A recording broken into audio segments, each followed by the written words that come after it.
నైరుతి లింగం protects from negativity. తర్వాత వరుణలింగం మన ఎమోషనల్ బ్యాలెన్స్కి సపోర్ట్ చేస్తుంది. నెక్స్ట్ వాయులింగం సింబాలిక్ ఫర్ ప్రాణశక్తి అండ్ ఎనర్జీ.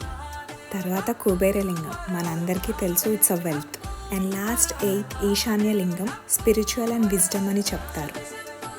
ఇలా రూట్ మ్యాప్ ఫాలో చేసి టెంపుల్స్కి ఈజీగా వెళ్ళొచ్చు. ఇంకా ఆన్ ద వేలో చాలా టెంపుల్స్ ఉంటాయి, కుదిరితే దర్శనం చేసుకోవచ్చు. మీకు వీలవుతే ఎర్లీ మార్నింగ్ గిరి ప్రదక్షిణ 3:30కి అలా స్టార్ట్ అయ్యేలా చూసుకోండి.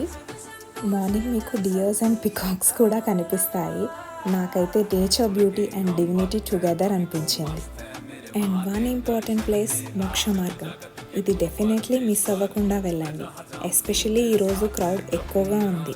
మా గిరి ప్రదక్షిణకి 5 hours పట్టింది, కానీ ఈ ఎంటైర్ జర్నీ మొత్తం చాలా పీస్ఫుల్గా అండ్ సోల్ టచింగ్గా ఉంది.